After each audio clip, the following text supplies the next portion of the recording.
है ना। अब इसमें देखेंगे entropy, free energy and equilibrium. ठीक है, ये है अब हमारा फाइनल थर्मो का। इसमें देखेंगे spontaneous process, enthalpy, entropy, spontaneous process, entropy and probability, entropy and temperature, फिर स्टैंडर्ड मोलर एंट्रोपी, फिर एंट्रोपी एंड सेकेंड लॉ, फिर फ्री एनर्जी चेंज, वही जो डेल्टा जी वाला देखा था अभी इंट्रोडक्शन थोड़ा सा, फिर standard free energy change, standard free energy of formation.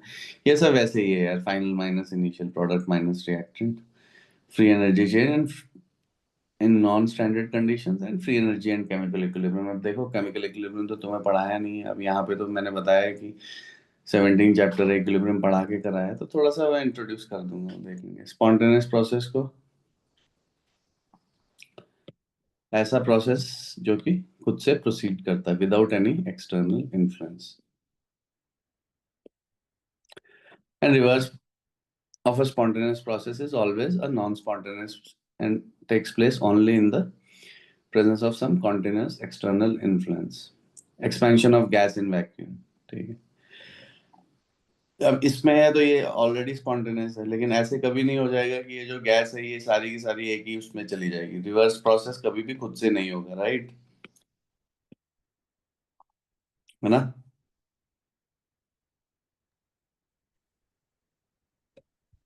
आ रही है आवाज? हाँ सर, आ रहा है। ठीक है, रिवर्स प्रोसेस नहीं होएगा खुद से, राइट। भाई एक हाँ सर। बल्ब में लेफ्ट वाले में एक गैस है, बी वाला खाली है, तो वो फैल के दोनों में चला जाएगा। कभी ऐसा होगा कि ए और बी में दोनों में गैस है, वो सारी की सारी है कि ए बल्ब में कॉन्सेंट्रेट हो जाए और बी में खाली हो जाए, नहीं सर। है ना। तो ये है। फिर एक और ये प्रोसेस है, दिस प्रोसेस अकर्स स्पॉन्टेनियसली, लेकिन रिवर्स ऐसा नहीं है कि वाटर अपने एलिमेंट्स में कभी नहीं टूटेगा, how long, no matter how long we wait, right. तो वाटर तो बन जाएगा पर उल्टा नहीं होगा। ठीक है, अब हम बाद में देखेंगे कि we can force the reverse reaction to occur by electrolysis, but that reverse process is non-spontaneous and requires continuous input of electrical energy। तो जब भी हमें नॉन स्पॉन्टेनियस प्रोसेस को वर्क कराना, हम चाहते हैं कि नॉन स्पॉन्टेनियस प्रोसेस अकर करे, तो we always have to put energy. ठीक है, उसके बगैर वो नहीं होगा। तो in general whether the forward or reverse reaction is spontaneous depends on the temperature, pressure and composition of the reaction mixture। अब जैसे इसको देखते हैं, N2 gas plus 3H2 gas से ये बन रहा है, ठीक है, हेबर्स प्रोसेस है। तो we can predict the spontaneous direction from the equilibrium constant and the reaction coefficient. अब ये तुम्हें टर्म्स इंट्रोड्यूस नहीं कराए गए हैं, बट ठीक है, हम थोड़ी देर में देखेंगे कि क्या है ये टर्म्स। ठीक है, तो अभी के लिए इसको, so a spontaneous reaction always moves the reaction mixture towards equilibrium. By contrast, a non-spontaneous reaction moves the composition of a mixture away from the equilibrium। ठीक है,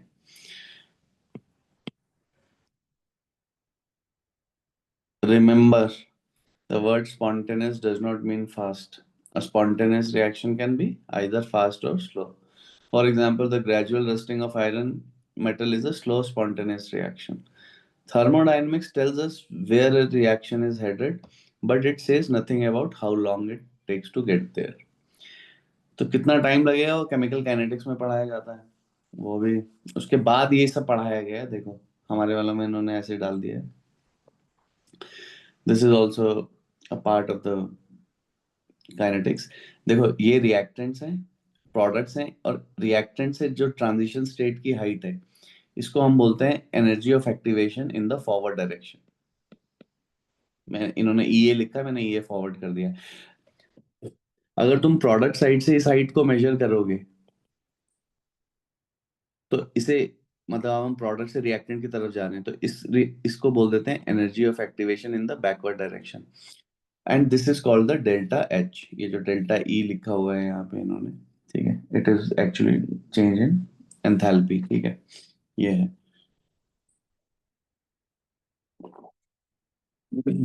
तो एक्टिवेशन एनर्जी सिर्फ रिएक्शन को स्पॉन्टेनियस बनाता है। नहीं नहीं, रिएक्शन को स्पॉन्टेनियस नहीं बनाता है। एनर्जी ऑफ एक्टिवेशन का ये मतलब होता है कि रिएक्टेंट्स के पास मिनिमम इतनी एनर्जी होगी तभी वो प्रोडक्ट की तरफ जा पाएंगे। इतनी हिल उन्हें क्रॉस करनी पड़ रही है। मान ले तू रिएक्टेंट है, तेरे को प्रोडक्ट की तरफ पहुंचना है, तेरा डेस्ट तू अभी रिएक्टेंट स्टेशन पे खड़ा है, तू प्रोडक्ट स्टेशन पे पहुंचना है तेरे को। तो तेरे पास इतनी एनर्जी होनी चाहिए कि तू इस हिल को क्लाइम करके वहां जा सके, ठीक है। तो वैसे मॉलिक्यूल्स के पास इतनी मिनिमम अमाउंट ऑफ एनर्जी होनी चाहिए so that they can climb this energy hill. This is called energy of activation. ठीक है। हाँ सर। ठीक है। इसको फिर से कर दें, मतलब काइनेटिक्स में मैंने बताया था ना कि भाई इस क्वेश्चन को अभी हम इसको देख सकते हो, तो विच ऑफ द कुछ चीजों को 1 2 को देख सकते हो, ठीक है। तो A B C कर लेना होमवर्क में। Diffusion of perfume molecules from one side of a room to the other side, है ना, स्पॉन्टेनियस प्रोसेस हो जाएगा। Heat flow from a cold object to a hot object, ऐसा तो नहीं होता है कभी, है ना। नहीं सर। कर ABC देख, देखते हैं। चाय कॉफी पीता है? सर नहीं पीता मैं। नहीं पीता? नहीं। अरे भाई यार, एकदम मस्त आदत है तेरी तो।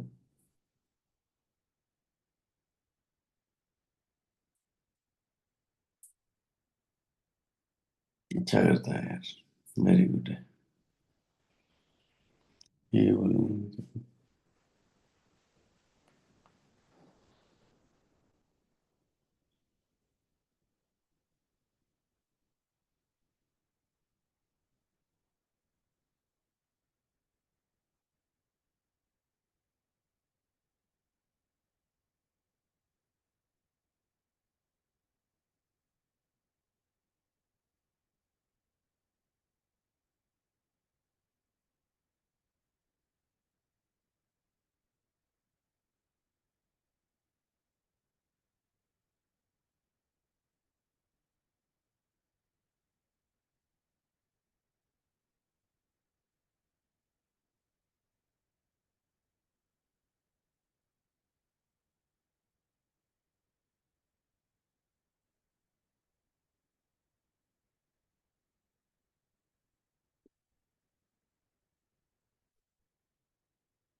कल क्या कर रहा था, मूवी देख रहा था? नहीं sir.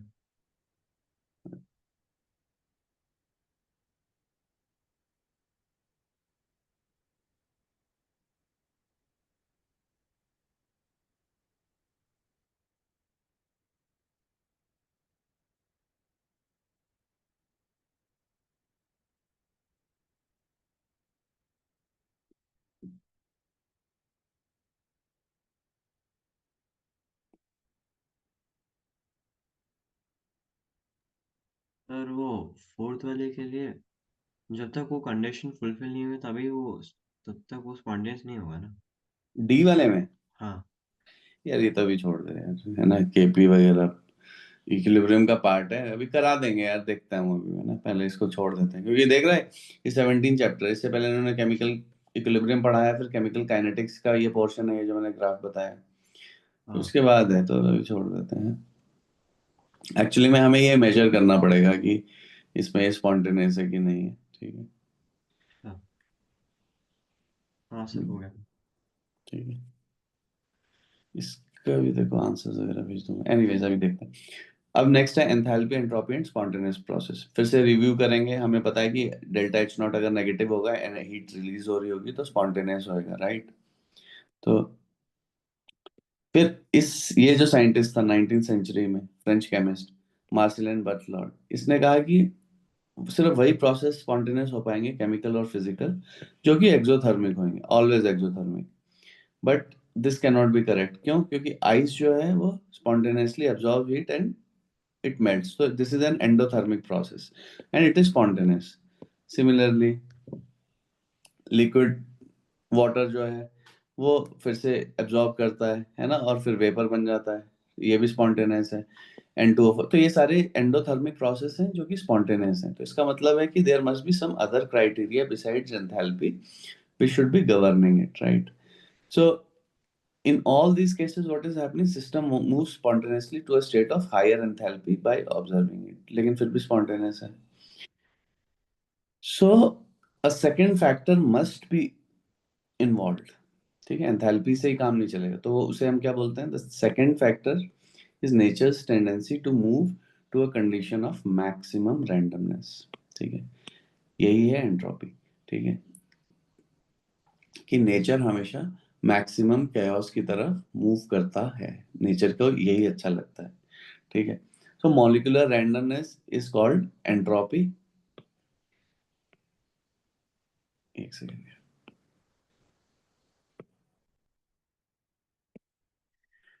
So molecular randomness is called entropy and is denoted by the symbol S.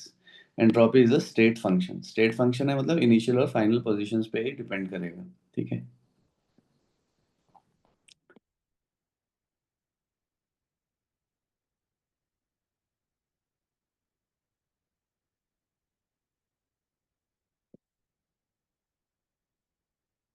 ठीक है।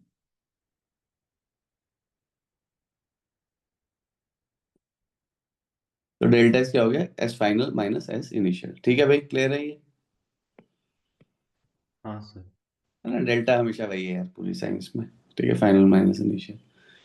When the randomness of a system increases, delta S is a positive value. When randomness decreases, delta S is negative. ठीक है भाई।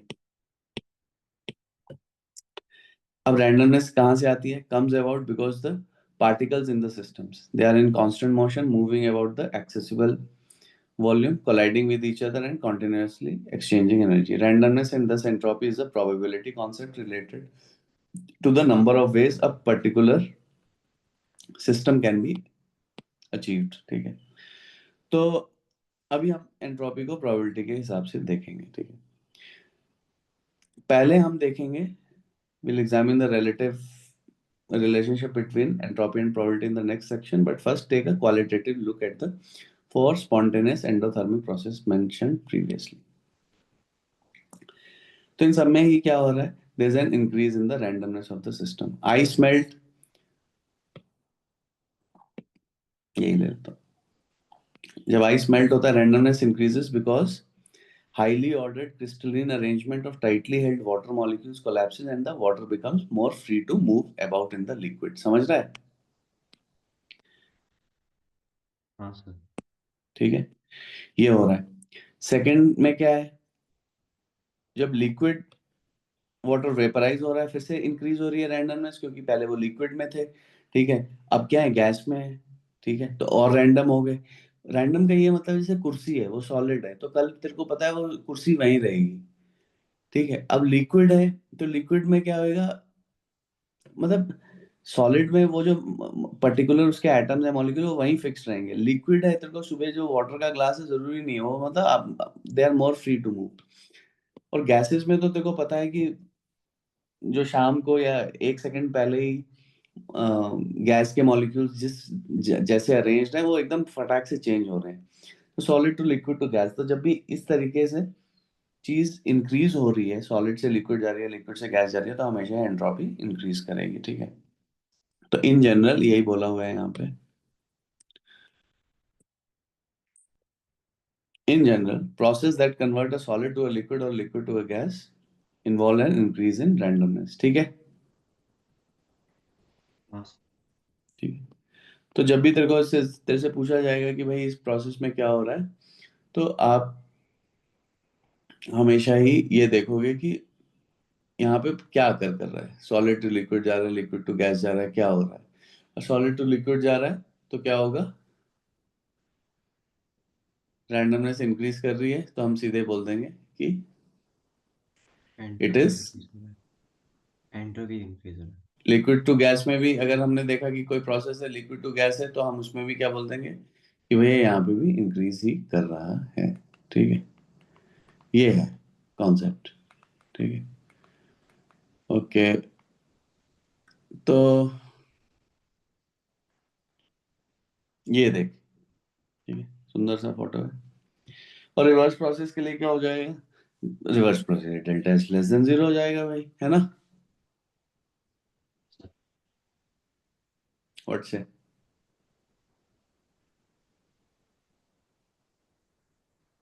हाँ sir, reverse हो जाएगा। यार है ना यार, और क्या होगा यार? ठीक है, क्लियर है। जब मतलब हाँ, सॉलिड से लिक्विड जाने पे उसकी एंट्रोपी बढ़ रही है, तो लिक्विड से सॉलिड आने पे फाइनल, घट हाँ, रही है यार, है ना? फाइनल एंट्रोपी कम हो जाएगा तो नेगेटिव हो जाएगा, है ना? ठीक है। हाँ बिल्कुल बिल्कुल, है ना? S final minus S initial है। हाँ, एकदम वही है रिवर्स में यार। एक चीज अगर यहाँ से वहां जाने में अगर एक चीज इंक्रीज हो रही है, तो रिवर्स आने में डिक्रीज होगी, बस खत्म यार। ये पूरी साइंस के लिए लॉ वैलिड होएगा, राइट? है ना? क्या बोलता हाँ, है ना? इसमें सोचना भी नहीं है अपने को कि यहाँ पे क्या हो रहा है और क्या कर रहा है, ठीक है। हमें सीधा सीधा यही पता है कि यहाँ से ऐसे ही होगा, ठीक है। ठीक है भाई, अब देख। अब फिर नेक्स्ट एक और हमने उसमें इक्वेशन था, वो था N2O4 का। तो देखो यहाँ पे क्या चल रहा है। यहाँ पे N2O4 है, is increase in increase in randomness, क्योंकि एक गैसियस मॉलिक्यूल से दो गैसियस मॉलिक्यूल बन रहे हैं, because the breaking of NN bond allows. ठीक है, अब पहले एक ही बच्चा था, अब दो बच्चे हो गए, तो ज्यादा रैंडमनेस हो जाएगी घर पे, ठीक है। ये था N2O4, ये ब्रेक हो रहा है, गैस नहीं लिख रहा हूं मैं यहाँ पे, 2NO2 में। ये भी गैस है, ये भी गैस है। तो एक से दो, जब भी नंबर ऑफ मॉलिक्यूल्स बच्चे इंक्रीज करेंगे, तो हमेशा ही क्या होगा? मॉलिक्यूलर रैंडमनेस इंक्रीज होगी, ओके। हाँ सर। ठीक है, तो ये है कहानी यहाँ पे। तो इसलिए यहाँ पे देख रहे हैं what is happening, less entropy left side में, और ये फिर से वही है, N2O4 से 2NO2 में reaction increases the number of gas particles जब भी, तो it means entropy is going to increase, और डिक्रीज करेगी तो एंट्रोपी क्या हो जाएगी? Entropy is going to decrease, ठीक है। रिवर्स में क्लियर है?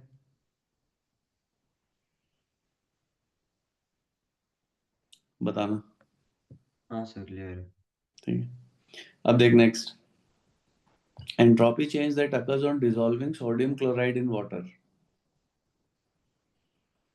occurs because the crystal structure of solid NaCl is disrupted and the Na plus and Cl minus ions becomes hydrated। देखो भाई यहाँ पे क्या है, पहले तो ये है NaCl, ठीक है। तो इस पर्टिकुलर केस में क्या हो रहा है? NaCl मतलब सॉलिड है, सॉलिड मतलब एकदम क्रिस्टल स्ट्रक्चर, एकदम बढ़िया से ऑर्गेनाइज है, देख, plus minus plus minus plus minus plus minus में। फिर अब ये वाटर में डिसॉल्व होगा। डिसॉल्व होने का मतलब है Na प्लस और Cl माइनस अलग अलग हो गए। देखो वाटर मॉलिक्यूल्स कैटाइंस और एनाइंस को कैसे स्टेबलाइज करते हैं? जो पॉजिटिव चार्ज है यानी Na प्लस है, उसको वाटर अपने ऑक्सीजन एंड से स्टेबलाइज करेगा, क्योंकि ऑक्सीजन पे डेल्टा माइनस होएगा, राइट? हाँ सर। क्लियर है? हाँ सर। तो कैटायन को देख रहा है, O माइनस अपने O माइनस ऐसे करके देख रहा है, स्टेबल कर रहा है, क्योंकि भाई प्लस को तो माइनस चाहिए ना स्टेबल होने के लिए, राइट? बता बता बता हाँ बता। सर। हाँ सर। सिमिलरली Cl माइनस है, Cl माइनस को H प्लस एंड से वो स्टेबलाइज कर रहा है, देख ऐसे घेर ले रहे हैं उसे वाटर मॉलिक्यूल, है ना? क्योंकि उसे पॉजिटिव चार्ज चाहिए, तो उसे बहुत सारे पॉजिटिव चार्ज उन्होंने पकड़ा दिया, राइट? और बोला कि भैया तू स्टेबल हो जा, ये है, ठीक है। हाँ सर। अब देख घुल गए हैं, Na प्लस और Cl माइनस क्या हो गए हैं, ये दूर दूर हो गए हैं, ध्यान से देख, है ना? ये क्या हो गए? Na प्लस और ये Cl माइनस क्या हो गए हैं? दूर दूर हो गए हैं। ये है सिचुएशन, Na प्लस और Cl माइनस दूर दूर हो गए यानी घुल गए। तो अब हम क्या बोल रहे हैं यहाँ पे? कि जब ऐसी चीज अकर कर रही है, तो शुरू में क्या था, Na+ और Cl- जो था, that had less randomness, it has less entropy, whereas now the system has become more chaotic, ज्यादा फैल गया है एकदम, है ना, जैसे होता है ना, अरे क्या फैला के रखा है कमरे में, है ना, वही है एंट्रोपी, ठीक है। फिर आप एक्सटर्नल वर्क करना पड़ता है, फिर ऑर्डर में लेके आते हो, तो ये देखो यहाँ पे पहले ऑर्डर में था, फैल गया वो हाँ सर। है ना, ठीक है, तो ऐसे देखना है।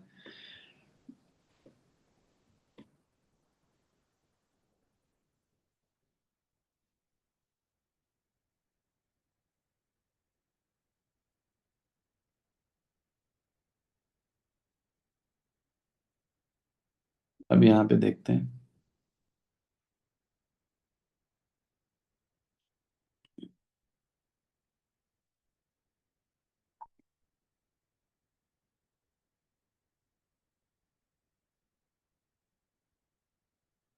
ये बहुत इंपॉर्टेंट है, देख, जो क्रिस्टल है उसकी रैंडमनेस तो इंक्रीज हो रही है, क्योंकि Na+ और Cl- जो है वो पहले टाइटली हेल्ड थे सॉलिड में, but now are free to move about a liquid, clear है ये। सर क्लियर है। लेकिन हाइड्रेशन प्रोसेस से it decreases randomness, hydration process, because the polar hydrating water molecules adopt an orderly arrangement about the Na+ and Cl- ions। तो जो water है, water के लिए एंट्रोपी डिक्रीज हो रही है, क्योंकि अब वाटर के मॉलिक्यूल ऑर्डर्ड फॉर्म में आ गए, राइट। NaCl के लिए तो एंट्रोपी इंक्रीज हो रही है, बता बता। लेकिन वाटर के लिए तो डिक्रीज हो रही है, वाटर तो पहले फैला हुआ था, अब क्या है, वाटर देख कितने ऑर्डर्ड में है राइट हैंड स्टेट में, हाँ सर। है ना। हाँ। राइट हैंड साइड में क्या है, it is in ordered state. तो ये है भाई सिचुएशन हमारे पास, बट ओवरऑल क्या है, ओवरऑल जो एंट्रोपी है, turns out that the overall dissolution process results in a net increase in randomness and thus delta S is positive, okay. हाँ सर। अब this is usually the case for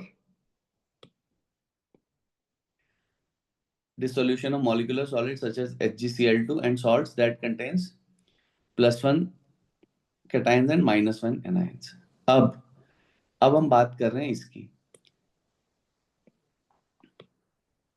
ऐसे salts जैसे calcium sulphate है, इसमें क्या है, 2+ वाले cations और 2+-2 वाले एनायंस है, राइट,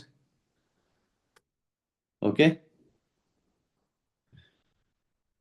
तो इसमें क्या होगा, water molecules are more strongly attracted to the ions and the dissolution process often results in a net decrease in entropy। समझ रहा है,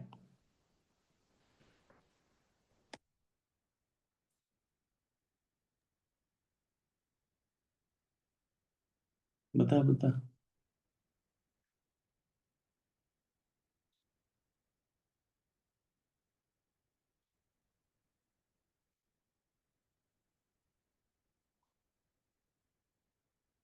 हाँ, तो ओवरऑल एंट्रोपी डिक्रीज आता है। कैल्शियम सल्फेट में, हाँ, क्योंकि और मतलब इतने पावरफुल वो पॉजिटिव चार्ज आयंस है कि उनके फैलने से ज्यादा वो ऑर्डर में आ जा रहा है ना, दो चीजें हो रही है ना जब डिसोल्यूशन अगर कर रहा है, जो वाटर मॉलिक्यूल है उनके लिए एंट्रोपी क्या कर रही है, डिक्रीज कर रही है, और सॉल्ट के लिए इंक्रीज कर रही है, तो जो फैक्टर जीतेगा, तो 1+1 कैटायन +1 एनायन और HgCl2 है जैसे, तो उनके लिए तो क्या है, फैलना सॉल्ट का जो है वो ज्यादा कंट्रीब्यूट कर रहा है एज कम्पेयर टू वाटर, उतना ही ऑर्डर में नहीं आ पा रहा है, मतलब वाटर ऑर्डर में आ रहा है लेकिन वो कम है उससे। लेकिन जो कैल्शियम 2+ और सल्फेट माइनस है, जिसमें +2 और +-2 का चार्ज है, उसमें क्या हो रहा है, water is becoming highly ordered, मतलब उसमें डेल्टा एस ज्यादा नेगेटिव है एज कम्पेयर टू जितना वो डेल्टा एस पॉजिटिव हो रहा है, तो ओवरऑल इफेक्ट क्या है, नेगेटिव है ना। करो करो देखो इसको।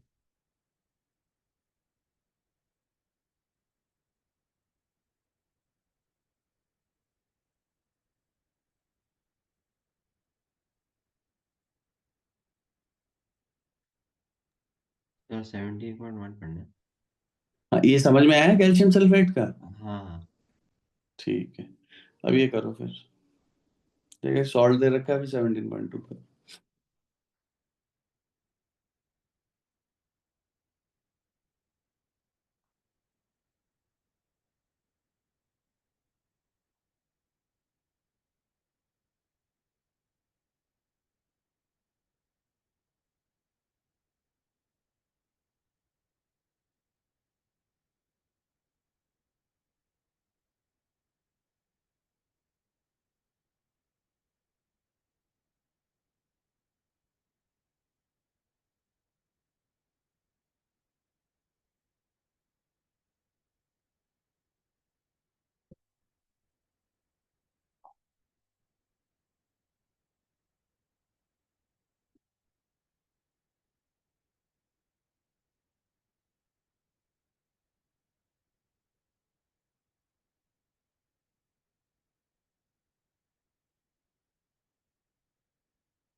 हाँ सर, हो गया।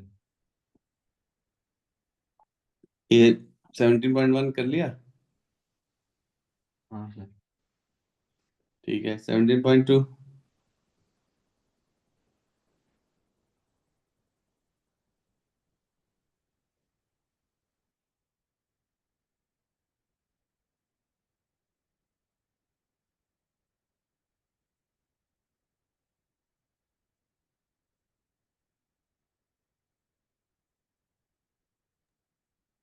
सर वो 17.3 में हम्म, प्रोडक्ट के साइड में हर वो रेड एटम के पास दो ब्लू एटम है ना।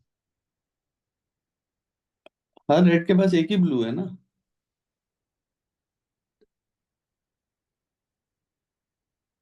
है ना? राइट। हाँ सर। भाई लेफ्ट में देखना, 6 रेड हैं 6 ब्लू हैं, राइट?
सर हो गया।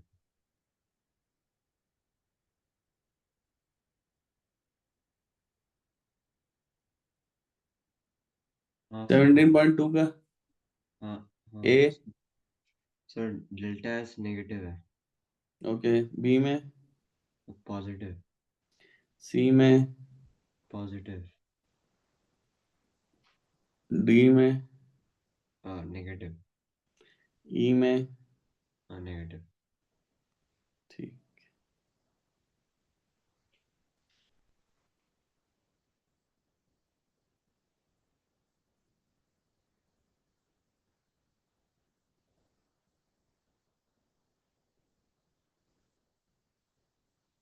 17.3 में हम्म। वो रिएक्शन तो A2 + 2B is equal to 2AB हो गया ना। A2। +2B। यार A2 कैसे लिख लेगा तू? तेरे को तो ये लिखना पड़ेगा ना, 3A2।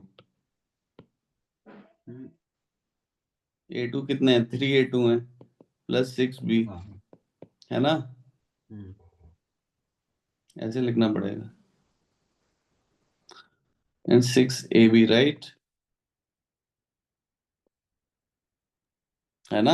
हाँ सर, मैंने वो सेम चीज़ किया बट मैंने उसको 3 से वापस डिवाइड किया। ओके ओके ओके, ठीक। हाँ ठीक है, तेरा ही मतलब है ना, उसे मिनिमम उसमें करेंगे, ठीक है। और डेल्टा एस तो नेगेटिव है ना? हाँ सर। ठीक है भाई, बहुत बढ़िया। अब एंट्रोपी और प्रोबेबिलिटी। अब देखो, यहाँ पे इन्होंने एक एक्सपेरिमेंट दिया है, कहाँ गया ये, कि एक ऐसे करके बॉक्स है, उसमें 20 कॉइन्स हैं आपके पास और सारे हेड्स की डायरेक्शन में अलाइंड है, ठीक है? तो अब आप क्या करते हो, उसे उछालते हो, तो अब क्या प्रोबेबिलिटी है कि फिर से वो सारे के सारे हमारे पास उसी ऑर्डर में आएंगे, राइट? तो पहली चीज तो ये है कि because the ordered arrangement of 20 heads or 20 tails can be achieved in only one way, and a random mixture can be achieved in 2 की power 20 minus 2 ways, right? Total ways होंगे 2 की पावर 20, राइट?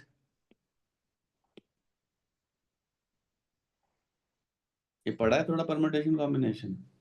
थोड़ा मतलब। ठीक है भाई, 20 coin है, हर एक कॉइन में हेड या टेल आ सकता है, तो टोटल अरेंजमेंट क्या हो जाएंगी? 2 × 2 × 2 ऐसे करके 20 टाइम्स, हाँ तो 2 की पावर 20, है ना? हाँ सर। उसमें परफेक्टली ऑर्डर्ड स्टेट सिर्फ दो हैं, या तो सारे हेड हैं या सारे टेल हैं। तो रैंडम अरेंजमेंट कितने हो गए? 2 की पावर 20 से 2 स्टेट्स माइनस कर देंगे, तो 2 की पावर 20 माइनस 2, ओके? हाँ सर। ठीक है। तो बेसिकली ये है कि रैंडम अरेंजमेंट इज रफली 2 की power 20 times more probable than a perfectly arrangement, right? ये तो क्लियर है? हाँ sir. So, if you begin with an ordered arrangement of 20 heads and shake the box, the system will move to a random arrangement, है ना? State with a random mixture, because that state is more probable, right? उसकी ज़्यादा probability है, right?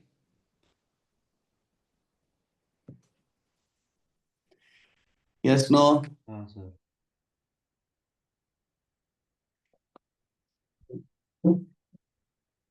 बता।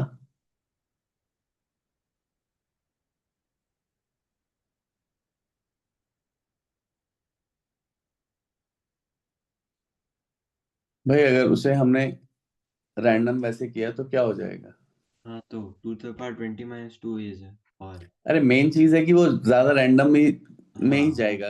अगर तेरे पास एक box है, उसमें तूने पूरे वो परफेक्टली अरेंज है हेड हेड में, और तूने उसे सिक्के उछाल दिए और फिर वो वापस मान लिया वहीं पे गिर गए, तो क्या होगा? रैंडम ही आएगा ना, हाँ वो। क्योंकि रैंडम स्टेट्स ज्यादा हैं, ठीक है? हाँ राइट? वो रिमेनिंग वेज को ज़्यादा फेवर करेगा तो। ठीक है, हमेशा यही है। जैसे तेरे पास ऐसे करके है, एक बॉक्स है, ठीक है? उसमें तेरे पास ऐसे करके 1 मिलियन रेड बॉल्स हैं, ठीक है? अब मैं 1 मिलियन तो नहीं बना रहा, पर लिख रहा हूँ 10 लाख। और तेरे पास क्या 1 करोड़ ले लेते हैं, 10 मिलियन।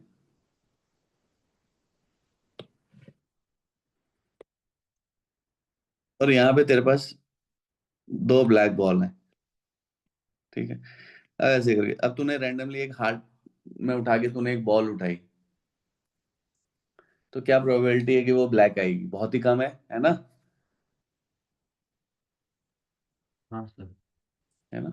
तेरे पास क्या आएगा? हमेशा ही रेड बॉल की बहुत ज्यादा प्रोबेबिलिटी है। तो वही चीज है, क्योंकि रेड बॉल ज्यादा है तो सिमिलरली यहाँ पे रैंडम स्टेट ज्यादा है, तो हमारे पास क्या होगा? रैंडम ही आएगा, ठीक है। तो ये है। तो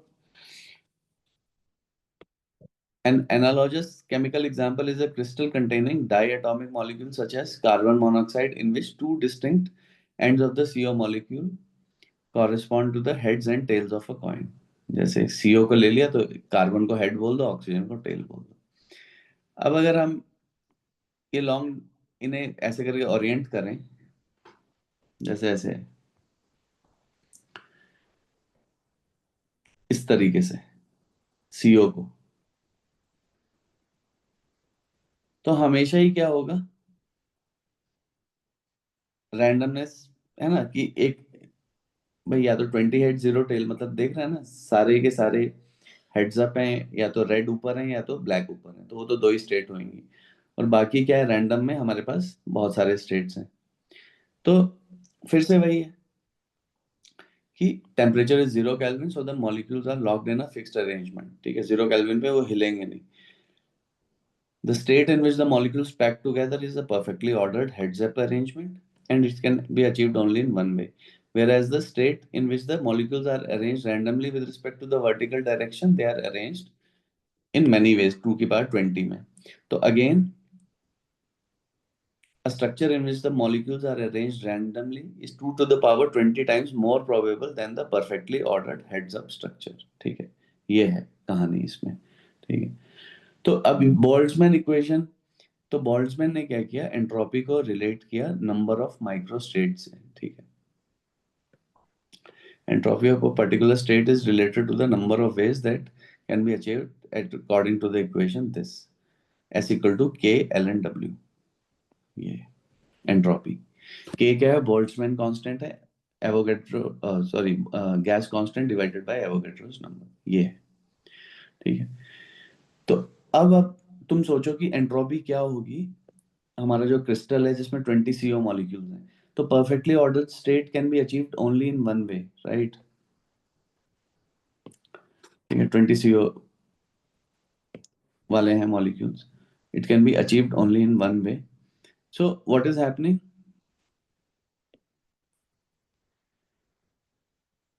W को 1 रख देंगे, तो यानी यहाँ पे क्या हो गया? The entropy of a perfectly ordered state is 0, ठीक है। क्लियर है?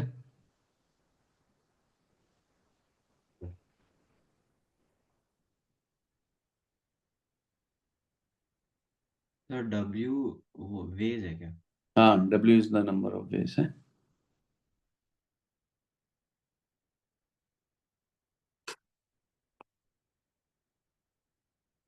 ठीक है।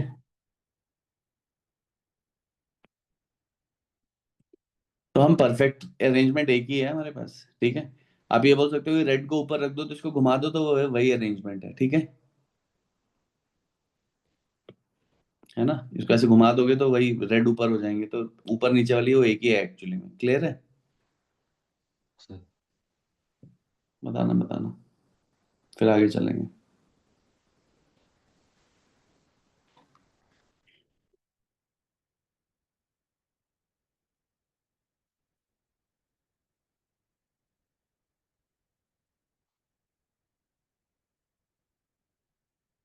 है ना? हाँ सर। देख ले और भी टाइम है, तभी आगे चल लेंगे। तो एक ही अरेंजमेंट है, and they can be arrange randomly in 2 to the power 20 ways. तो most probable state has higher entropy, around about इतना। तो लेकिन वो टू द पावर 20 वेज के लिए भी मतलब कम ही है एज कम्पेयर टू हाँ, जीरो। बट जीरो से तो ऊपर है ना। हाँ और सिर्फ 20 मॉलिक्यूल्स के लिए लिया यार, जब उसे एवोगैड्रो नंबर पहुंचा देगा तो। अभी देख नीचे करा है इन्होंने। ठीक है। तो एवोगैड्रो नंबर्स हैं हमारे पास 1 मोल, तो इतना हो जाएगा देख। ठीक है। हाँ सर।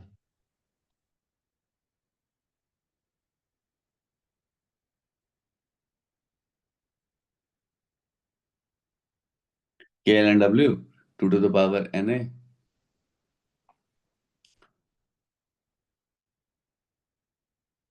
K = R/Na, तो RLN2 हो जाएगा, यानी 5.76 जूल पर kelvin, right.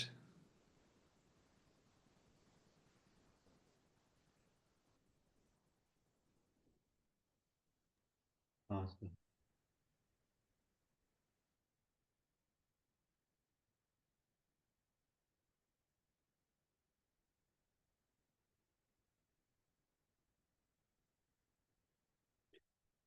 So, based on experimental measurements, the entropy of 1 mole of solid carbon monoxide is nearly 5 joule per kilo per Kelvin, indicating that the CO molecules adopt a nearly random arrangement. So, this entropy associated with a random arrangement of a molecules in space is sometimes called positional or configurational entropy. ठीक है, important है ये।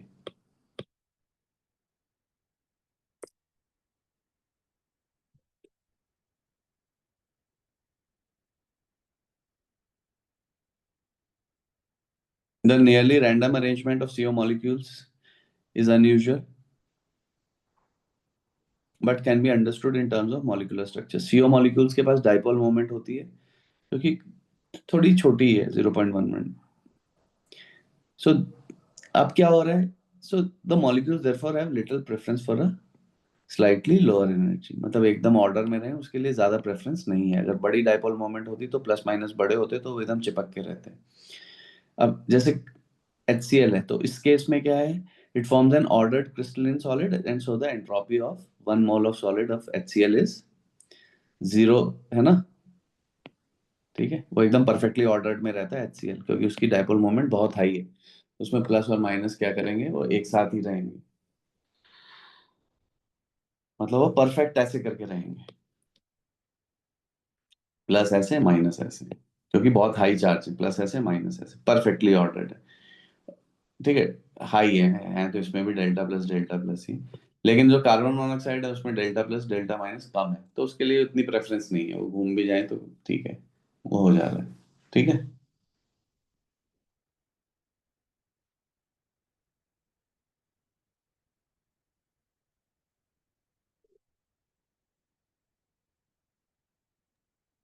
Sir. ठीक है, sir. पक्का। आगे चलें।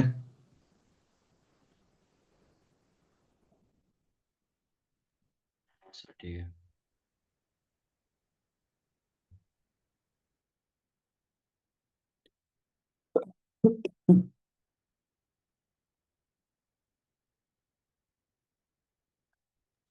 Sir वो 17.4 के लिए,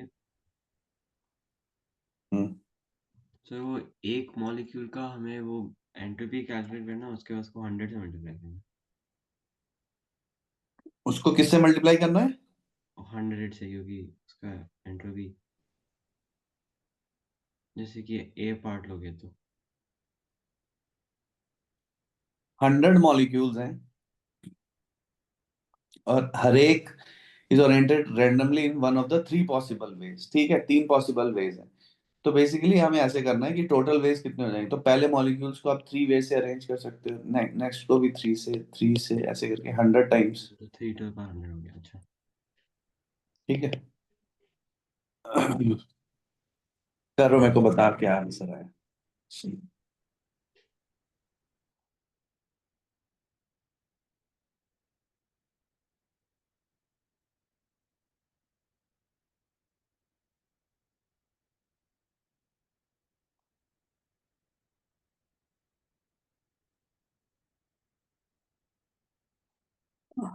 कैलकुलेटर यूज कर।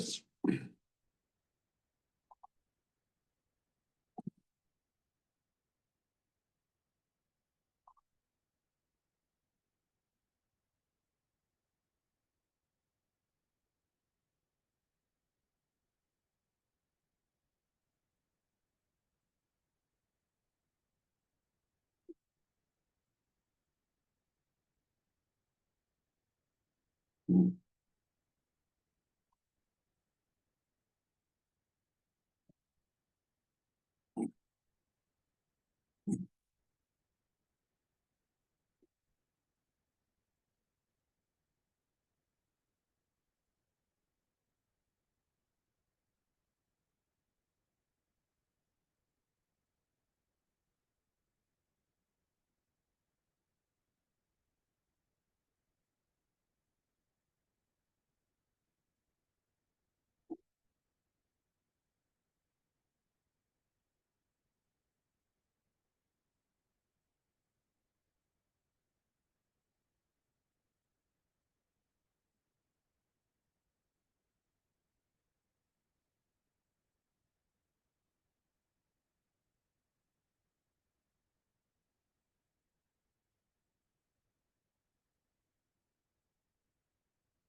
1 मोल के लिए 3 टू पावर Na हो जाएगा, है ना? सर वो के का वैल्यू हमेशा R/N ही होता है ना? हाँ हाँ भाई, वो डेफिनेशन है, उसे बोल्ट्जमैन कांस्टेंट बोलते हैं, ठीक है। हाँ सर।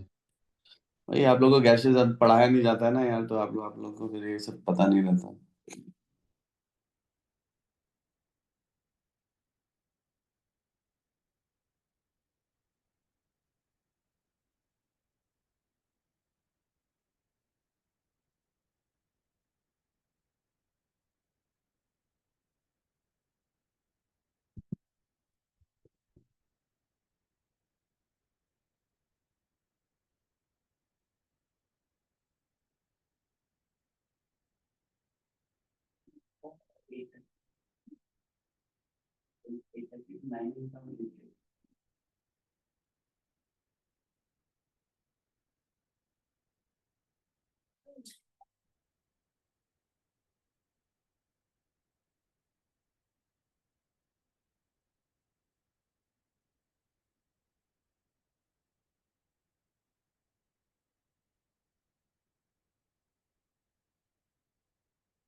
हाँ सर। सर वो 100 मॉलिक्यूल्स का है मुझे 1.516 इंटू 10⁻⁻21 जूल पर केल्विन। हाँ, कितना आ रहा है? 1 पॉइंट। 516 हम्म।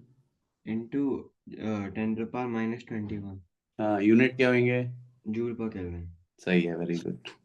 और फिर 1 मोल का है मुझे 9.133 इंटू 9.133 जूल पर kelvin.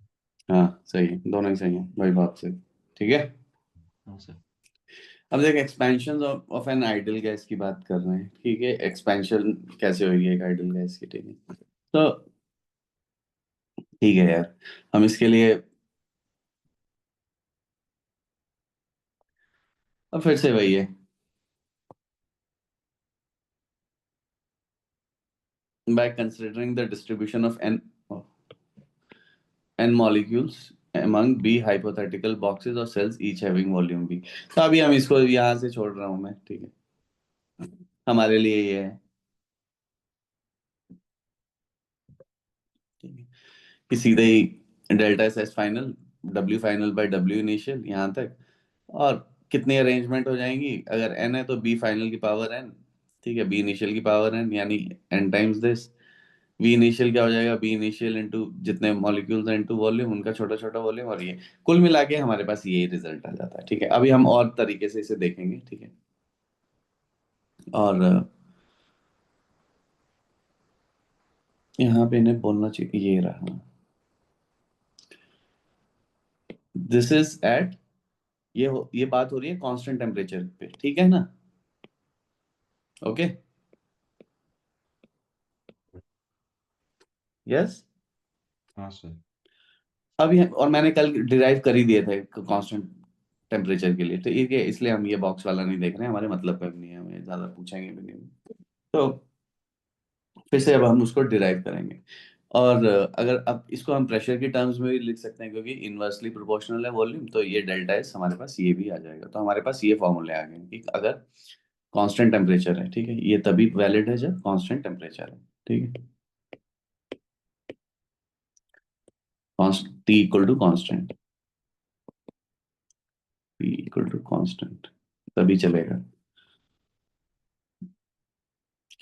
So the entropy of a gas increases when its pressure decreases at constant temperature and the entropy decreases when its pressure increases।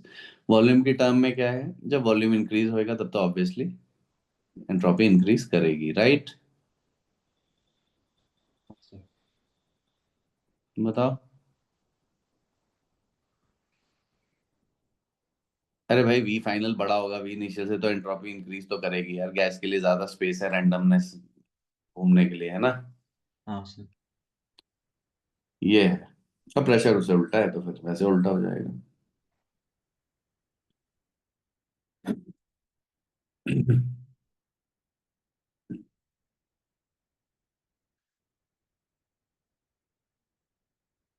अभी परमुटेशन कॉम्बिनेशन हुआ नहीं है, या ठीक से समझ नहीं आया है। सर मतलब मतलब स्कूल में अच्छे से नहीं, मतलब अभी सेंटर में अभी बस चालू किया तो। ठीक है, फिर देख लेंगे फिर से, कोई टेंशन मत लो, इतना नहीं है। अब एंट्रोपी एंड टेम्परेचर, तो यार जितना हाई टेम्परेचर होएगा तो ऑब्वियसली उतनी रैंडमनेस होएगी, greater molecular speed, molecular orbital theory की समझ में, कि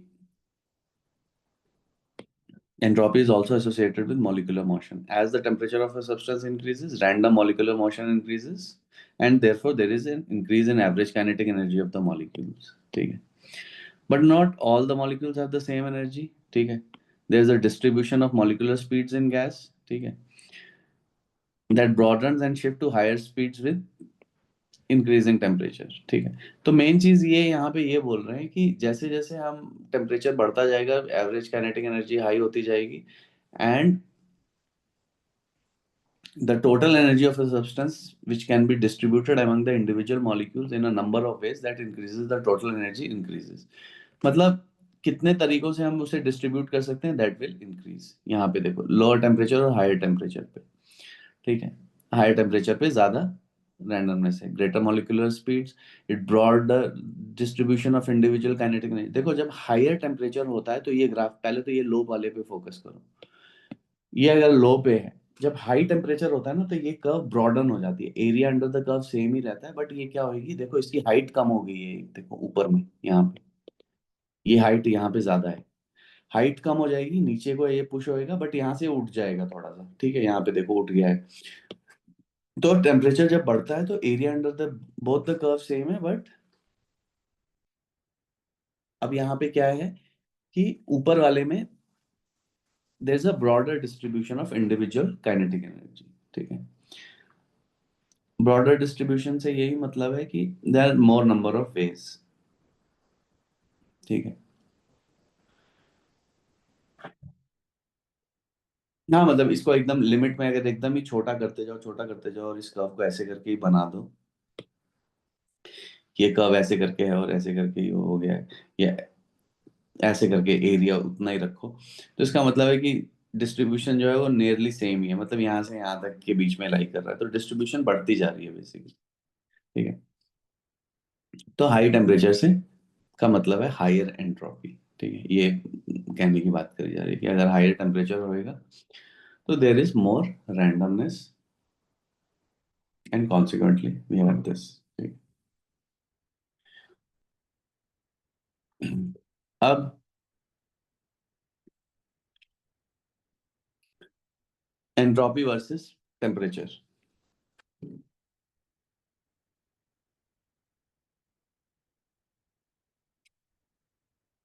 ये है भाई एंट्रोपी वर्सेस टेम्परेचर, देख लो।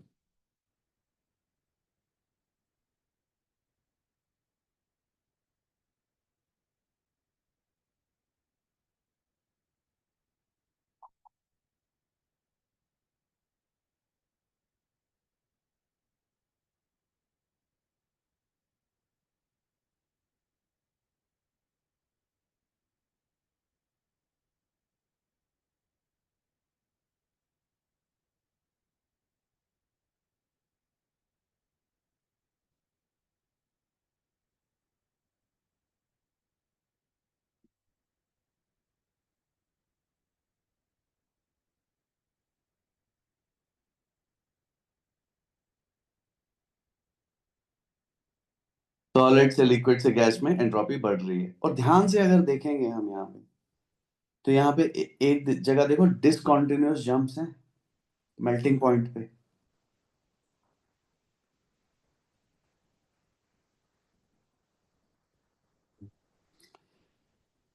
सर क्या वो लेटेंट की क्या वजह से?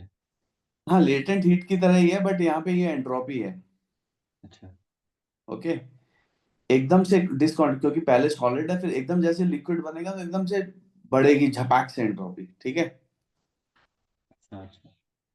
तो ये पॉइंट एग्जिस्ट नहीं कर रहा है बेसिकली, ये बीच में ये जो लाइन इन्होंने ड्रॉ करी है ये करनी नहीं चाहिए थी, या डैश डैश करके ऐसे बनानी चाहिए, जैसे ग्रेटेस्ट इंटीजर फंक्शन होता है ना, वैसे हो रहा है हाँ यहाँ पे। हाँ, ठीक है। इमीडिएटली नहीं होता है वो। समझ रहे हैं ना, जंप आता है। ठीक है। ठीक। क्योंकि लिक्विड की एकदम से ही हाई है बेसिकली, जैसे वो सॉलिड से लिक्विड में कन्वर्ट हो रहा है, एकदम डिस्कंटिन्यूअस जंप आ रहा है।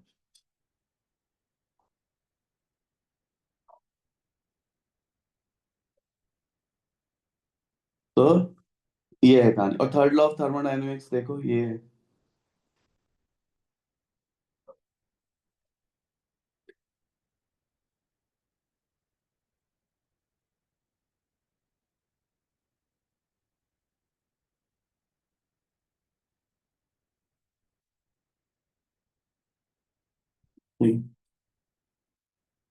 Entropy of a perfectly ordered crystalline substance at 0 Kelvin is 0। Okay. Sir बता बता बता, क्लियर है, तभी आगे चलेंगे।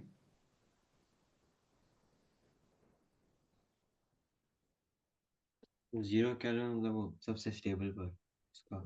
0 Kelvin से नीचे का टेम्परेचर पॉसिबल नहीं है। ठीक है। 0 Kelvin पे तो यार कुछ हिलेगा ही नहीं, मतलब कोई उसमें रैंडमनेस नहीं आएगी, जैसा है वैसे ही रहेगा।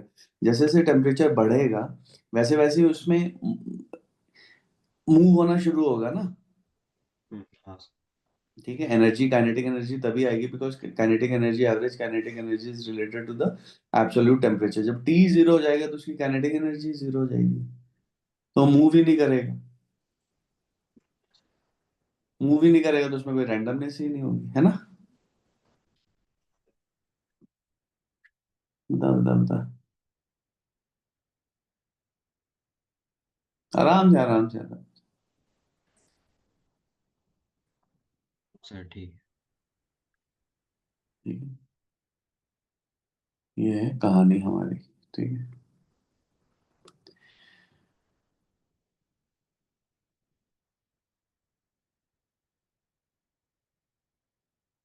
अब यार एक बार ऐसा कर, यहां से यहां तक इसको पढ़, यहां से start. As the temperature of the solid is raise, फिर उसके बाद मैं समझाता हूँ। एक बार रीडिंग ले इसकी आराम से।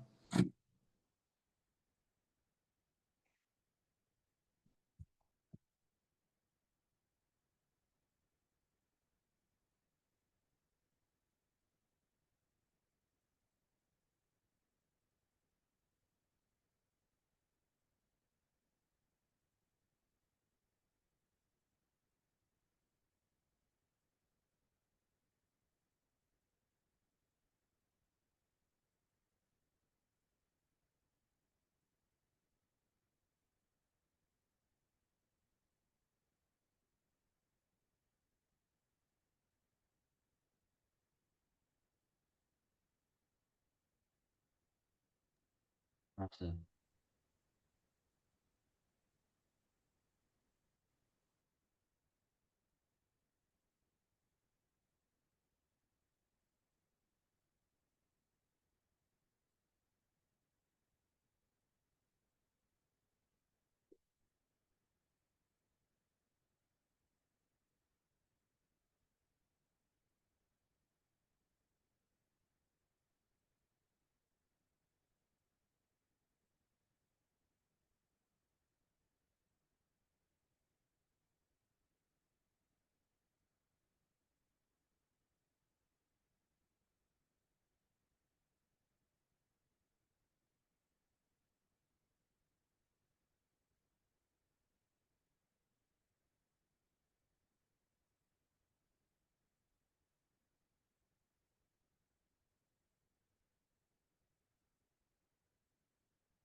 हाँ सर। ठीक है, अब देखो यहाँ पे हमारे पास क्या है। सबसे पहले जो सॉलिड्स हैं, ठीक है, they can only vibrate about their mean position. मतलब आप ऐसे सोच सकते हो कि सॉलिड में ऐसे है और एक मॉलिक्यूल जो है वो फिक्स्ड है, एक तार से एकदम ऐसे बंधा हुआ है, तो ये सिर्फ वाइब्रेट कर सकता है। Okay, so as the temperature of a solid is raise, the added energy increases the vibrational motion of the molecules about their equilibrium position in the crystal। ठीक है, सॉलिड है ये, ठीक है, सॉलिड की ये पिक्चर है, सिर्फ वो वाइब्रेट कर सकते हैं। ओके, हाँ sir. next, the number of ways in which the vibrational energy can be distributed increases with rising temperature, and the entropy of solid thus increases steadily as the temperature increases। तो अब वो solid में जब तक है, जैसे जैसे हम टेम्परेचर इंक्रीज कर रहे हैं, क्या हो रहा है, जैसे the vibrational energy that can be distributed, ठीक है, number of ways, it increases with rising temperature, and the entropy of the solid thus increases steadily as the temperature increases। ये है फर्स्ट पॉइंट, ये है यहाँ तक ये वाला ग्राफ। ठीक है, ये इतने एरिया को ये डिस्क्राइब किया इसने। ठीक है,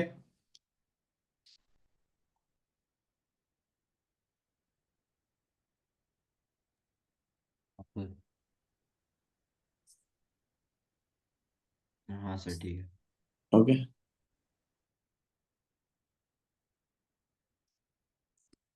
ओके,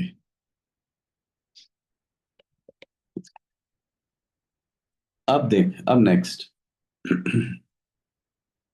अब हम पहुंच गए मेल्टिंग पॉइंट पे। At the melting point there is a discontinuous jump in entropy because there are many more ways of arranging the molecules in the liquid than the solid. अब लिक्विड में तो ये picture valid नहीं है, अब liquid में क्या हो गया, ऐसे ऐसे ऐसे ऐसे फैल गए हैं,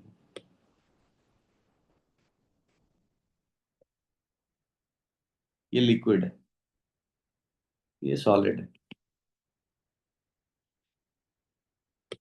So there are many number more ways of arranging the molecules in liquid than in the solid in which the positions are fixed. Solid में fixed रहता है. Also, the molecules in the liquid they can also undergo translation as rotation as well as vibration. Vibration तो हो ही रहा है उनमें, लेकिन साथ में अब वो क्या कर सकते हैं, they also have a translational and rotational motion. ठीक है, क्लियर है? हाँ सर. ओके, हाँ सर. आवाज कम आ रही है. And so there are many more ways of distributing the total energy in the liquid. An even greater jump in entropy is observed at the boiling point because molecules in the gas are free to occupy a much larger volume. अब और randomness आ गई और एकदम आवारा हो गए molecule. Between the melting point and the boiling point, the entropy of a liquid increases steadily as molecular motion increases and the number of ways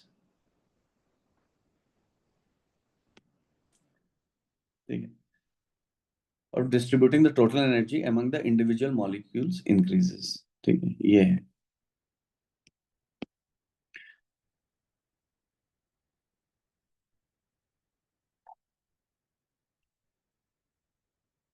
So for the same reason, the entropy of a gas rises steadily as its temperature increases. तो वो jump आता है एकदम, क्योंकि now they have even more greater volume, ठीक है, जहाँ पे वो movement होता है. तो ये सॉलिड तक रहा, फिर जैसे लिक्विड में गए तो अब उसमें क्या हो गया, ट्रांसलेशन और वाइब्रेशनल भी ऐड हो गए, तो एकदम फटाक से जंप आया है. ठीक है, फिर टेम्परेचर इंक्रीज करते रहोगे तो लिनियरली बढ़ता रहेगा, फिर जैसे लिक्विड से गैस में हुआ तो और बड़ा जंप आया, क्योंकि अब उसके बाद और ज्यादा स्पेस हो गया मूव करने के लिए और रैंडमनेस बढ़ गई. राइट? हाँ सर. ठीक है.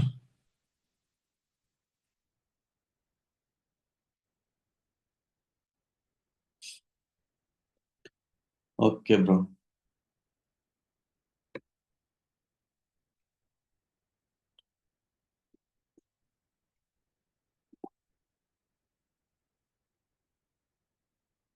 तो ये है अब यार, बस अब चीजें बहुत ही सिंपल हैं. Standard molar entropies and standard entropy of a reaction, वैसे ही जैसे स्टैंडर्ड एंथैल्पी हम डिस्क्राइब करते थे, यहाँ पे भी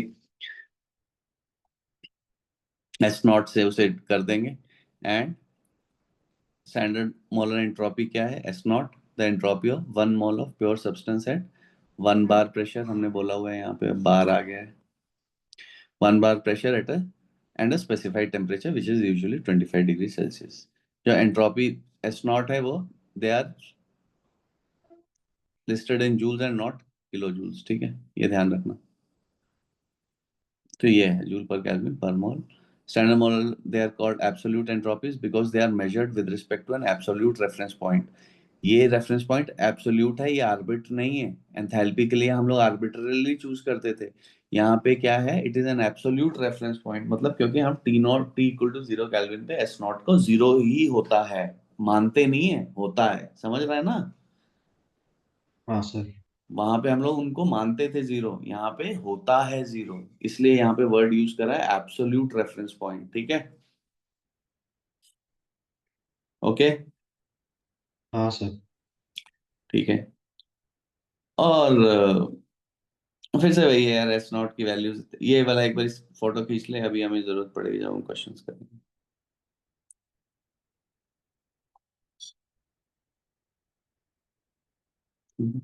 17.1 के लिए एस नॉट दे रखा है. और बस यार, स्टैंडर्ड एंट्रोपी चेंज वैसे हो जाएगी, S not product minus S not reactant. और अगर मेरे पास ये केमिकल इक्वेशन है तो इसमें क्या क्या होता है, वही अभी तक होता है, C multiplied by S nought of C plus D S nought of D, है ना, माइनस इसको एक ब्रैकेट में रख लो और रिएक्टेंट को एक ब्रैकेट में रख लो, S not A plus B S not B. है ना? क्लियर है? हाँ सर. है ना, वैसे ही चल रहा है यार, कुछ नया नहीं है अब। तो यही है, ये देखो यहाँ लिख लिया, और वैल्यू रख के माइनस कर लेंगे तो हमारे आंसर आ जाएंगे। ठीक है, चलो ये वाला कर। शाबाश।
-391 जूल पर केल्विन। कितना आ रहा है इसका तो? वेट कोएफिशिएंट, अच्छा मैंने कोएफिशिएंट को मल्टीप्लाई नहीं किया क्या? सर वो। पर मॉल है जहाँ पे, तो करना पड़ेगा हाँ ना यार। हाँ सर, वो प्रोडक्ट का नहीं किया था, एक second. Okay okay.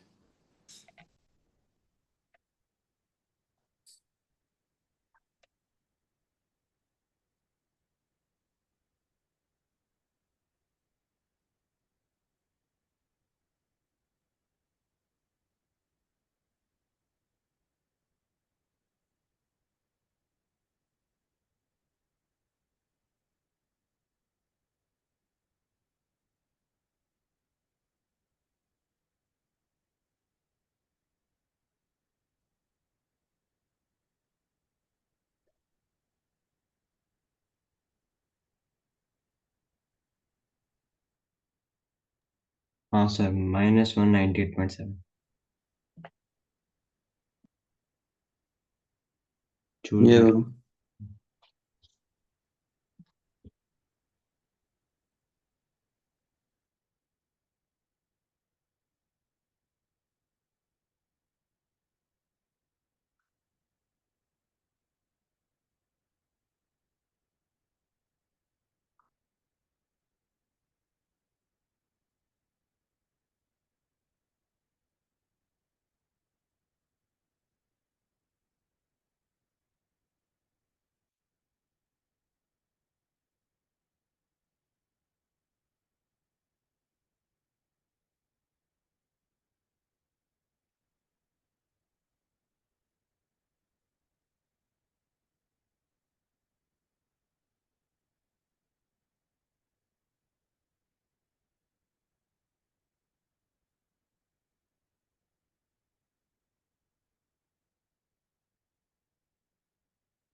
Sir 160 joule पर केल्विन, 17.7 का। ओके।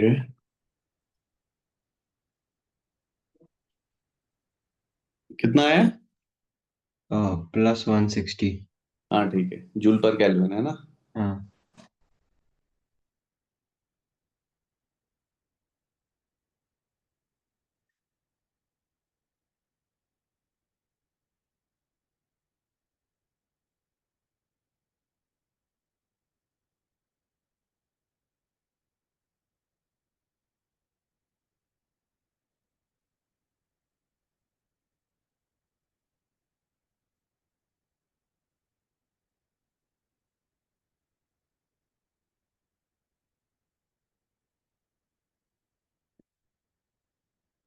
मैंने अपेंडिक्स बी भेज दिया है शायद, है?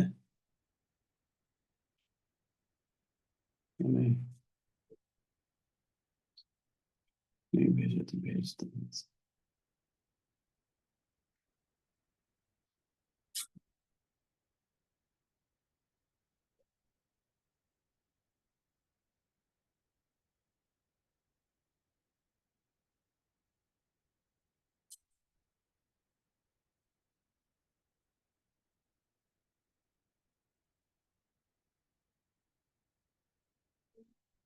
सर, वो ए पार्ट के लिए एस नेगेटिव है क्योंकि गैस से एक लिक्विड हो रहा है, तो टोटल मोल्स में भी क्या चेंज आ रहा है? अ, हाँ टोटल मोल्स।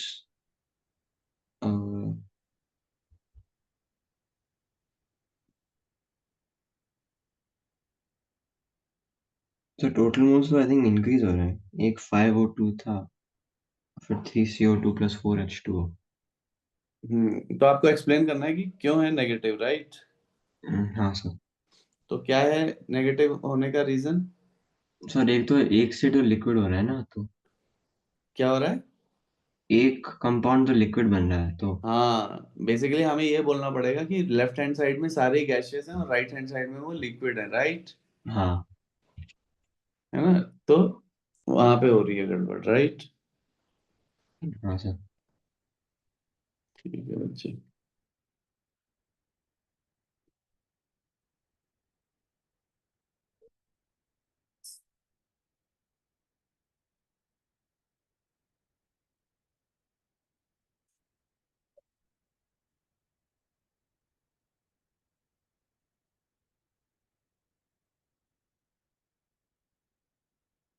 देख मैंने ग्रुप पे इसकी वैल्यूज भेज दी हैं।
सर बी पार्ट का मुझे आया 272 जूल पर केल्विन।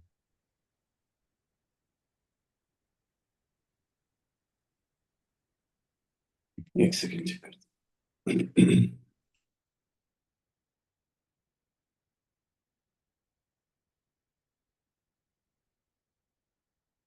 और मूवीज वूवीज देखता है तो कौन सी मूवी देखता है? तो मतलब वो डिपेंड करता है, मतलब आई मीन हॉलीवुड देखता है बॉलीवुड देखता अभी अभी तो हॉलीवुड ज्यादा देखता हूँ मैं। है? बॉलीवुड तो कचड़ा है भाई। हाँ, बॉलीवुड में इतना अच्छे मूवीज नहीं होते हैं, बट हाँ हॉलीवुड का मतलब स्टोरी लाइन ज्यादा अच्छा। काम करते हैं वहाँ पे। यहाँ पे बी पार्ट का 272। हाँ हाँ वही है। ठीक ठीक। सही है सही है। चलो भाई बहुत ही बढ़िया। अब देख entropy and the second law of thermodynamics. फिर से वही है, delta G equal to delta H minus T delta S. देखो फर्स्ट लॉ से हमें ये नहीं पता चलता प्रोसेस स्पॉन्टेनियस है कि नहीं है। एनर्जी कंजर्वेशन है वो तो, चाहे प्रोसेस स्पॉन्टेनियस है चाहे नॉन स्पॉन्टेनियस है, टोटल एनर्जी है ना, उसके अकॉर्डिंग मूव करते हैं। सेकंड लॉ ऑफ थर्मोडायनामिक्स क्या बोलता है कि in any spontaneous process the total entropy of a system and its surrounding यानी delta is total always increases. ठीक है ये है। ओके देख ले। हाँ हमने बोला था delta G should be less than zero if spontaneous, non spontaneous के लिए greater than zero, and delta G equal to zero है तो इक्विलिब्रियम पे, राइट? हाँ सर। अब देख टोटल एंट्रोपी चेंज को हम कैसे बोलेंगे? Delta is total equal to delta S system plus delta S surrounding. Specifically delta is total greater than zero, spontaneous less than zero, non spontaneous और total है zero तो system equilibrium पे। देखो यहाँ पे प्रॉब्लम ये है कि यार मैं सराउंडिंग में तो पूरा यूनिवर्स आएगा तो मैं उसमें कहाँ कहाँ एंट्रोपी मेजर करने जाऊंगा, चेंज है ना। हम्म। ठीक है तो ये है पॉइंट। सर अगर वो एस जो एस टोटल है वो पूरे मतलब यूनिवर्स का है, हम्म तो फिर एस टोटल पूरी यूनिवर्स के लिए तो सेम ही होना चाहिए ना, क्योंकि एनर्जी कंजर्व हो रहा है, क्योंकि एक से दूसरे। एनर्जी से बच्चे एंट्रोपी का रिलेशन नहीं है ना? अच्छा।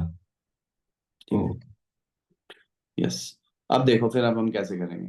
तो और total for a reverse reaction तो वैसे ही हो जाएगा, delta S total is just minus delta S total for the reverse. ठीक है। If delta S total is zero it does not go spontaneously in either direction और equilibrium पे। अब देखो हम क्या करते हैं। To determine the value of delta S total, we need value for the entropy changes in the system and the surrounding. So the entropy change in the system is just the entropy of a reaction which can be calculated from standard Molar entropies. Okay. For a reaction that occurs at constant pressure, the entropy change in the surroundings is directly proportional to the enthalpy change for the reaction and inversely proportional to the temperature of the surrounding according to this equation. ये है surrounding के लिए। ठीक है। क्योंकि हम क्या कर रहे हैं देख, हमने कैसे डिफाइन किया था।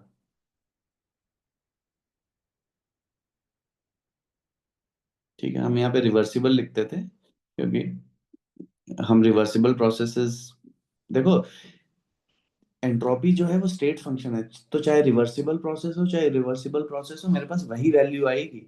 ठीक है।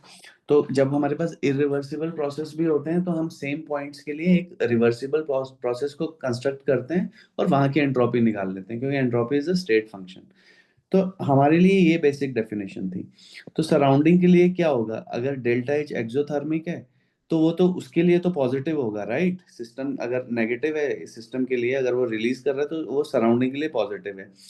तो जो भी डेल्टा एच है सिस्टम का उसकी जगह हमने माइनस डेल्टा एच यहाँ पे लगा लिया है। ओके। हाँ सर। सिस्टम का गेन सराउंडिंग, तो इसलिए ये डेल्टा एच सिस्टम है तो डेल्टा एच सराउंडिंग क्या हो गया, minus delta H by T. ठीक है। ये यहाँ से आ गया, क्यू रिवर्सिबल की जगह मैंने माइनस डेल्टा एच रख दिया और यहाँ पे टी रख दिया। ठीक है। तो entropy change of the surrounding आ गया, delta H surrounding is simply minus delta H by T. ठीक है। अब देखो,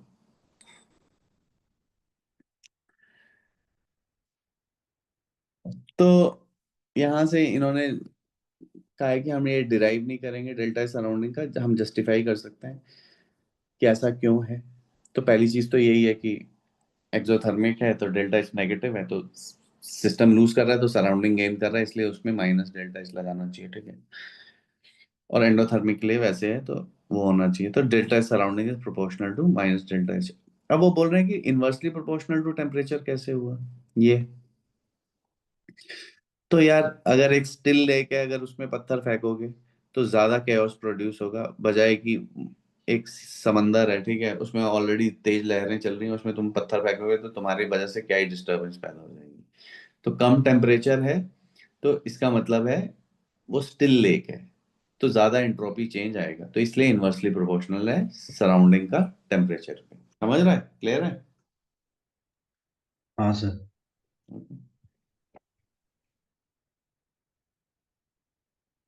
ये लिख ले फिर इसका करते हैं कैलकुलेट, इक्वेशन लिख ले।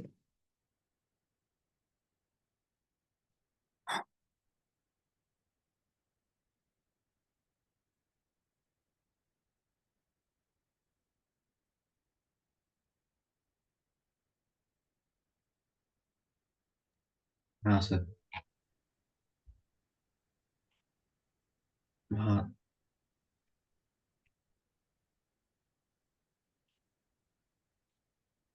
ठीक है, देख ले एक बार कैसे की।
हम्म सर अगर वो डेल्टा एस टोटल जो है अगर वो लेस देन जीरो है हम्म तो फिर रिएक्शन कभी होगा ही नहीं ना मतलब। हाँ, नॉन स्पॉन्टेनियस है वो। तो मतलब एक्सटर्नल एड की जरूरत पड़ेगी। ठीक है, अच्छा, वी कैन। इस रिएक्शन में हमें एक्सटर्नल की जरूरत नहीं पड़ेगी। हाँ हाँ, ठीक है, स्पॉन्टेनियस का which proceeds according to their own. हाँ सर ठीक है। ठीक है, रस्टिंग हो जाती है ना खुद से ही, कुछ करने की जरूरत नहीं पड़ती ना। हाँ सर। तो ये प्रोसेस रस्टिंग का ही है, राइट। हम्म। तो ऐसे करके सिस्टम की हम वैसे कैलकुलेट कर लेते हैं, फिर डेल्टा एच कैलकुलेट करके हम सराउंडिंग की कैलकुलेट कर लेंगे, minus delta H by T से, और दोनों को ऐड कर देंगे। चल भाई, अब ऐसे ही 17.9 और 10 कर लेंगे।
सर सर वो CaCO3 और CaO का क्या है हीट ऑफ वो फॉर्म? देख, मैंने अपेंडिक्स पे भेजा है ग्रुप अच्छा में सर। डाटा। चल ये करके भेज मेरे को, ठीक है? हाँ सर। करते हैं फिर। चल, एंजॉय कर, हैप्पी दिवाली है। Happy Diwali sir. चल, शाबाश, ओके, बाय। Bye sir.